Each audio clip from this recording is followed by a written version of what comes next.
Assalamualaikum warahmatullahi wabarakatuh. Perkenalkan, saya Nurul Falaha dengan NIM 031 dari program studi Agribisnis UTM. Nah, di sini saya akan membahas mengenai analisis conjoin. Nah, di sini saya akan menganalisis preferensi konsumen terhadap cabai merah. Sebelumnya saya sudah melakukan menyebar kuesioner yang sudah saya siapkan. Nah, untuk tujuan dari analisis conjoin ini adalah untuk mengetahui preferensi konsumen terhadap atribut cabai merah. Nah, untuk atribut dan level atribut yang saya gunakan pada penelitian ini ada 4 atribut. Yang pertama, atribut warna dengan level atribut merah terang dan merah tua agak gelap. Yang kedua, atribut jenis dengan level atribut cabai besar dan cabai keriting. Yang ketiga, ada atribut kepedasan dengan level atribut agak pedas, pedas, dan pedas sekali. Selanjutnya ada atribut harga dengan level atribut kurang dari 20.000, 20.000 sampai 25.000 dan lebih dari 25.000. Selanjutnya kita akan masuk ke langkah-langkah untuk menganalisis conjoin menggunakan SPSS. Nah, langkah yang pertama yang harus kita lakukan adalah membuat folder baru. Nah, perlu diingat dalam membuat folder ini kita harus tahu di mana kita meletakkan folder ini. Misalnya kita letakkan di C atau di D. Nah, mengapa kita harus benar-benar mengetahui di mana kita meletakkan folder ini dikarenakan nanti untuk tahap selanjutnya di proses sintak kita akan menggunakan ini. Jadi kita harus tahu penempatan penempatan folder baru yang benar itu di sebelah mana.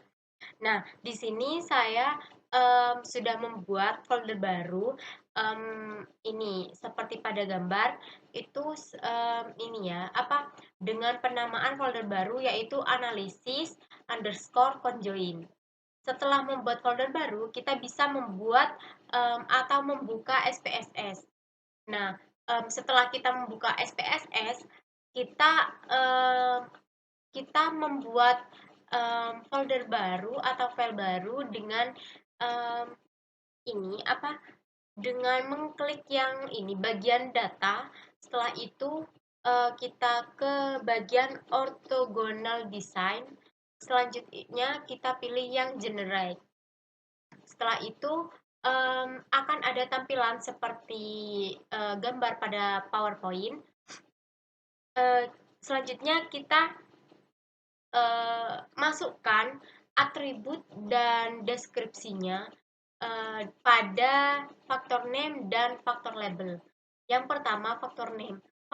Faktor name ini kita isi dengan atribut yang kita gunakan. Selanjutnya ada faktor label, itu deskripsi dari atribut itu sendiri. Misalnya yang pertama, tadi atribut yang saya gunakan ada 4 kan, ada warna, ada jenis, ada kepedasan, dan harga. Nah, kita masukkan dulu yang pertama, atribut yang pertama yaitu warna. Nah, untuk deskripsinya, faktor labelnya atau deskripsinya bisa kita gunakan atau kita ketik warna dari kulit cabai merah. Selanjutnya, setelah kita isi faktor name dan faktor labelnya, kita bisa klik yang add. Selanjutnya, kita bisa kita bisa isi lagi dengan faktor name dan labelnya. Itu bisa kita isi lagi dengan atribut dan deskripsi atribut yang selanjutnya. Misalnya atribut yang kedua itu adalah jenis. Nah, berarti kita faktor name-nya kita ketik dengan jenis dan faktor labelnya kita ketik dengan misalnya jenis cabai merah. Selanjutnya kita add lagi. Nah, ulangi langkah tersebut hingga semua atributnya kita masukkan.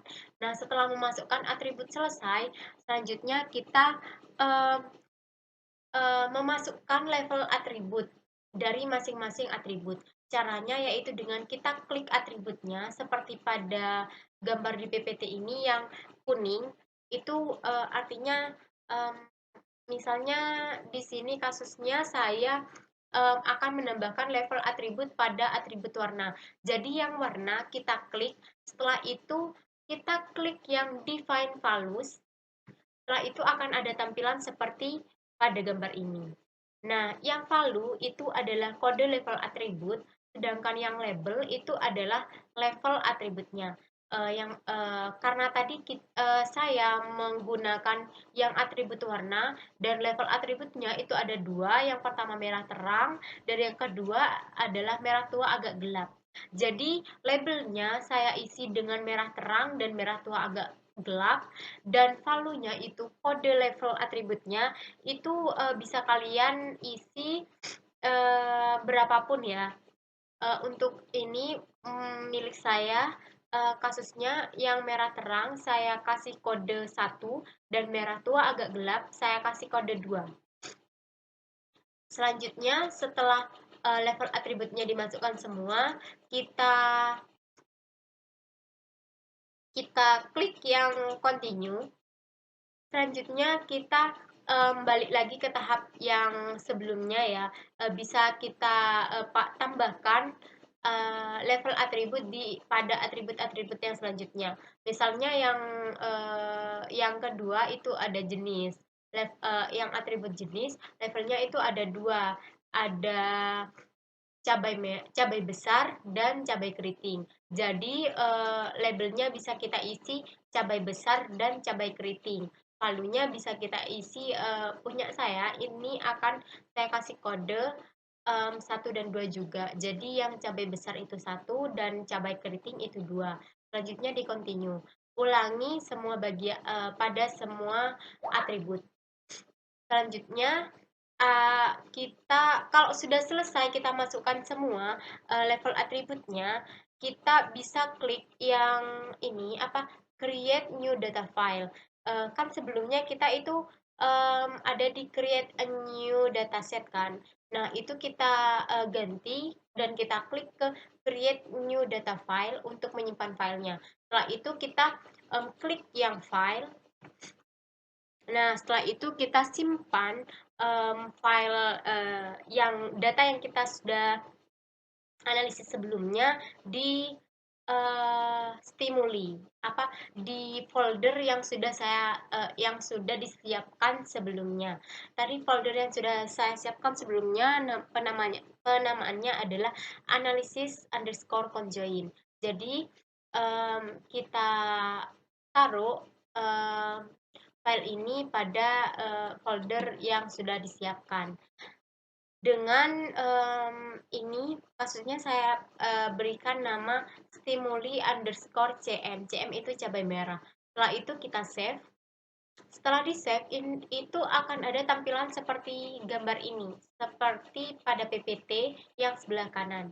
Nah, itu bisa diabaikan, tapi bisa juga kita baca ya stimuli di situ ada berapa. Nah, yang di warnings itu ada yang di bagian warnings itu ada 9 card. Ada bacaan seperti itu, 9 card. Nah, berarti artinya itu um, dalam kasus ini dengan 4 atribut yang saya teliti tadi itu ada 9 stimuli. Selanjutnya, setelah ada tampilan seperti itu, kita bisa lewati dan kita membuka file yang sudah kita simpan sebelumnya, yaitu dengan penamaan stimuli underscore cm itu di folder yang sudah kita siapkan. Jadi kita ke folder yang sudah kita siapkan dulu. Setelah itu di situ akan ada stimuli cm, stimuli dari cabai merahnya. Terus kita buka file itu. Nah, setelah dibuka kita akan melihat tampilannya seperti pada PPT yang sebelah kanan. Nah, dari sini bisa kita lihat kalau banyaknya stimuli itu ada 9. Nah, kita bisa tahu itu banyaknya stimuli itu bisa dilihat dari yang card-nya itu kan ada 9. Nah, cara baca stimulinya yaitu misalnya stimuli yang pertama, warnanya dengan nah ini ya yang 1, 2 yang kode-kode angka ini adalah kode-kode yang sudah kita susun sebelumnya pada level atribut. Misalnya, cara baca yang atribut yang stimuli yang pertama. Warnanya itu dengan kode 1 yaitu merah terang, jenisnya dengan kode 2 yaitu cabai keriting, kepedasan, kode 3 itu pedas sekali dan harga kode 1 yaitu kurang dari 20.000. Jadi stimuli yang pertama yaitu adalah warna warna cabai merah merah terang, jenisnya um, jenisnya cabai keriting, kepedasan level kepedasan pedas sekali dan harganya kurang dari 20.000. Nah, nanti kita bisa susun stimuli ini, kita salin di Excel ya. Jadi dari kode-kode ini kita salin ke Excel dengan um, yang seperti saya jelaskan barusan. Nah, hasilnya nanti akan seperti ini. Ini akan sama seperti jadi kode yang tadi itu jika dijadikan kalimat ini akan jadi seperti pada PPT yang sebelah kiri, gambar yang sebelah kiri. Seperti itu. Nah, dari stimuli ini bisa kita buat sebagai bahan untuk kuesioner nanti yang akan kita sebar kepada responden. Di sini jadi pertanyaan yang di kuesioner adalah yang stimuli ini. Jadi ada 9 stimuli ini kita tanyakan kepada responden. Terus nah di sini saya punya 10 responden dan hasil kuesionernya adalah seperti pada gambar ini. Nah, setelah kita tahu um, hasil kuesionernya, hasil penilaian dari responden itu bisa kita salin di apa ya? Bisa kita ketik di Excel terus seperti ini ya ngetiknya. Setelah itu, setelah diketik semua, kita bisa copy semua hasil kuesionernya seperti pada gambar ini ya. Setelah di copy semua bisa kita buka apa ya kita paste di file SPSS. Tapi untuk pastenya kita tidak usah membuka SPSS baru, jadi kita tinggal lihat yang di apa ya kita buka lagi yang file stimuli yang sebelumnya, file SPSS dengan penamaan yang stimuli sebelumnya kita buka, terus kita pilih menu file, terus new, terus kita pilih yang data. Nah, setelah itu akan ada tampilan file baru dari SPSS. Nah, kita bisa paste file apa? Kita bisa paste yang kita copy sebelumnya yang ini, yang hasil kuesionernya bisa kita paste di file baru tersebut. Setelah itu, setelah kita paste, itu kan sebelumnya ada di data view. Nah, di data view sebelumnya itu akan ada kode-kode kayak V000 sekian gitu. Nah, itu bisa kita ubah kode-kode tersebut dengan cara kita buka yang variable view. Setelah kita buka yang variable view, kita bisa ubah yang kolom name itu kita bisa ubah sesuai punya kita. Jadi yang pertama itu ada responden, terus yang kedua adalah P1, P2, P3. Nah, ngubahnya itu sama sesuai yang di sini ya, yang responden ini. Jadi ini yang diubah pada kolom kolom name. Setelah itu, setelah kita rubah seperti pada gambar ini, kita bisa buka yang data view lagi. Nanti tampilannya akan yang tadi kode-kode, sebelumnya kode-kode kayak V00 berapa sekian, itu akan berubah menjadi responden P1, P2, dan seterusnya. Setelah itu kita simpan dulu folder file penilaian ini dengan cara kita klik yang file, terus kita klik yang save as, terus kita simpan filenya dengan format penamaan penilaian underscore cm. Ingat, nyimpennya sama kayak di folder yang sudah disiapkan sebelumnya. Jadi, folder yang awal-awal pertama itu akan digunakan sampai sampai akhir proses. Jadi, kita simpannya sama ya di satu folder itu, yaitu dengan penamaan penilaian underscore cm, terus kita save.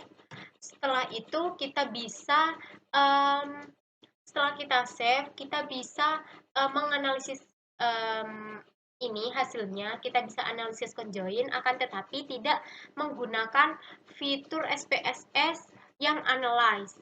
Tidak sama seperti analisis yang lainnya. Jadi untuk analisis conjoin ini kita bisa menggunakan yang menu sintak.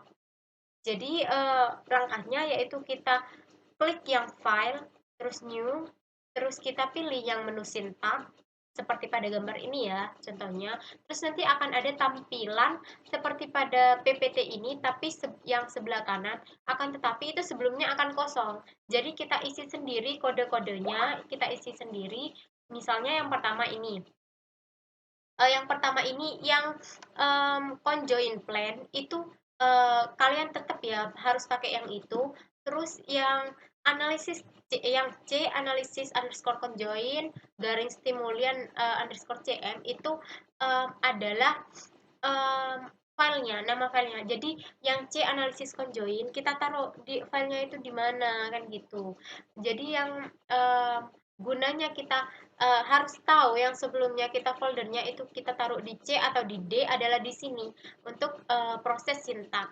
Jadi C karena tadi punya saya ada ditaruh di C, berarti di C dengan penamaan filenya analisis underscore conjoin terus garing penamaan yang file yang stimuli. Jadi file SPSS yang pertama itu kita taruh punya saya adalah stimuli underscore cm. Terus yang selanjutnya ada data itu sama, tapi kalau yang conjoin plan itu file yang stimuli, sedangkan yang data ini adalah file yang penilaian. Jadi seperti ini ya. Terus selanjutnya ada score. Score ini maksudnya penilaian yang pertama sampai ada berapa tadi stimulinya. Punya saya kan ada 9. Jadi berarti P1 tuh P9. Nah, selanjutnya ada subjek. Subjeknya ini ada responden. Terus faktornya adalah atributnya. Atribut itu tadi kan punya saya ada 4. Ada warna, jenis, kepedasan, dan harga. Kalau punya kalian berbeda bisa diubah sesuai punya kalian. Selanjutnya ada print. Print all. Setelah di print all, kita bisa simpan kode itu dengan cara klik menu file, terus save as, terus disimpan dengan penamaan kode underscore cm. Ingat simpannya sama seperti di folder yang sudah kita siapkan sebelumnya, yaitu di analisis conjoin. Setelah itu kita save. Nah, setelah di save kode sintaknya, kita bisa pilih menu run terus all. Nah, setelah itu kita akan bisa melihat hasilnya seperti pada PPT yang sebelah kanan. Hasil analisis conjoinnya akan seperti itu. Terus di situ akan ada kayak subjek 1, subjek 2, nah gitu-gitu. Nah, itu maksudnya adalah subjek 1 adalah penilaian yang pertama, subjek 2 adalah penilaian untuk yang kedua. Jadi untuk kita itu bisa membacanya yang lihat yang paling bawah saja yaitu di overall. Nah, hasilnya akan seperti ini. Jadi ini adalah hasil analisis conjoin secara overall atau keseluruhan dari kasus cabai merah milik saya. Jadi ini cara bacanya adalah untuk yang atribut warna kita bisa lihat level atribut yang paling disukai oleh konsumen itu adalah level atribut yang merah terang. Kenapa? Karena nilai utility estimate-nya ini lebih besar, lebih tinggi daripada yang merah tua agak gelap. Jadi yang merah terang adalah warna yang paling disukai oleh konsumen, sedangkan yang merah tua agak gelap itu warna yang paling tidak disukai oleh konsumen. Selanjutnya ada atribut jenis. Ini ada yang cabai besar itu yang paling disukai konsumen, sedangkan yang cabai keriting itu yang tidak disukai oleh konsumen. Selanjutnya yang atribut kepedasan itu ada yang paling disukai konsumen adalah yang level kepedasannya itu agak pedas. Sedangkan yang pedas dan pedas sekali itu tidak disukai konsumen. Akan tetapi jika dilihat dari nilainya yang sangat maksudnya yang paling tidak disukai konsumen itu adalah yang pedas sekali karena ini nilainya lebih min ya, lebih negatif gitu, lebih kecil nilainya. Selanjutnya yang atribut harga. Em, Harga yang paling disukai oleh konsumen yaitu dengan harga kurang dari 20.000, sedangkan yang paling disukai kedua yaitu harga 20.000 hingga 25.000. Dan harga yang paling tidak disukai konsumen adalah lebih dari 25.000. Selanjutnya ini ada tabel importance values. Nah, dari tabel ini kita bisa lihat atribut mana saja yang paling dipertimbangkan oleh konsumen ketika membeli cabai merah. Dari sini kita bisa lihat kalau atribut kepedasan itu adalah jadi pertimbangan yang pertama. Setelah itu disusul dengan atribut warna. Setelah itu disusul dengan harga dan jenis. Selanjutnya ada tabel korelasi. Nah, tabel korelasi ini gunanya adalah untuk mengetahui seberapa besar kita bisa mempertanggungjawabkan data ini, begitu. Jadi, em, jika dilihat dari uji person dan uji kendalnya, ini nilai signifikansinya lebih kecil daripada nilai value. Jadi bisa disimpulkan bahwa tingkat kesalahannya itu kurang dari 5%. Begitu. Mungkin cukup itu saja dari saya, pemaparan mengenai analisis conjoin menggunakan SPSS. Kurang lebihnya saya mohon maaf. Terima kasih. Wassalamualaikum warahmatullahi wabarakatuh.